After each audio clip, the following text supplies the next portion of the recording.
same outfits, it is different people with different ambitions.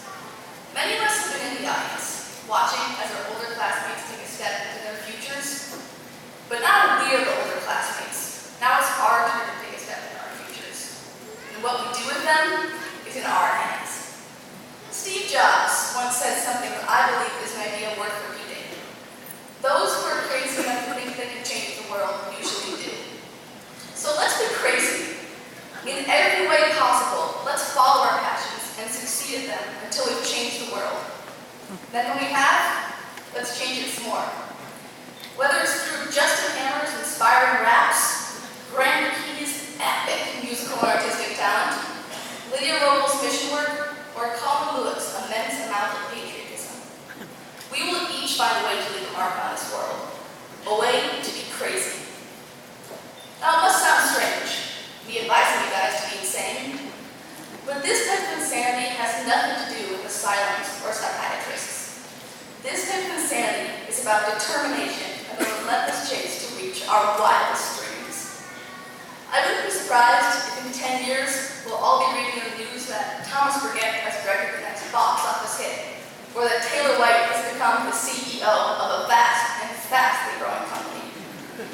Orono has given us the tools to adopt this madness and become the people we strive to be, teaching us 6 pillars of character to live by: responsibility, respect, citizenship, caring, trustworthiness, and fairness. We have learned about these since elementary school, and they have finally started carrying meaning in our lives. The phrase, character counts, isn't just an overused tagline anymore. From the campaign to end the R word, to Charlotte's Challenge, to even an anonymous Twitter account called Orono Swag that is dedicated to giving compliments to deserving students. There are examples of our craziness everywhere.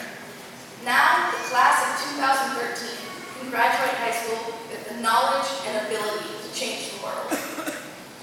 But as we walk across the stage and accept our diplomas, we can't forget the people that carried us here, the people who taught us to be crazy, or were crazy enough to teach us, our teachers. Orono is lucky enough to have had an incredible staff that has had an effect on each and every one of us. I challenge you to find another suspected vampire who can teach formulas and mathematics as well as Australis. Or another orphan-loving English teacher like Mr. Williams, who somehow presents John Milton's 500-page-long poem, Paradise Lost, in a way that doesn't put kids to sleep. I remember one specific instance in sophomore and rich English 2 with Mr. Buckhurst. Our class had spent the last couple months working on a research paper on a topic of our choice. The day we were to receive our papers back, you could sense the feelings of anxiousness that filled the room. I got mine back, and now that I'm graduating, I don't feel ashamed to say this, saw a large D+, written on the front page of my research paper. Considering that this is a large chunk of our grade in the class, I immediately panicked. Freaking out with my mom home that night, she comforted me and suggested something very simple. Talk to him tomorrow after class. So after class the next day, I approached Mr. Lundquist. Instead of telling me it was my mistake and he couldn't do anything about it, he sat me down and began suggesting ways in which I could have improved my paper. I was shocked. He was being crazy. He was making a difference, and I have no doubt that without his help, I would have failed that class. These are the kinds of amazing teachers that Orono has provided us, and I have no doubt that each and every one of you also has an example of a teacher having an insane, unforgettable effect on you. And it's not just the teachers that are crazy. The students at Orono are just as incredible as the mentors. Here, it's possible to build friendship with most, if not every other student in your grade. The class of 2013 has done this. Looking through my childhood photos, I came upon a picture of my birthday party at age 6. In the photo was Hannah Dieters, Woody Hust, Pete Larson, Marissa Johnson, and Greta Schmidt. They were all fist-pumping in excitement, and I, of course, had chocolate frosting smeared all over my face. These are the students that I'm graduating with today, 12 years later. But as well as old kinships, some of our strongest bonds have come from new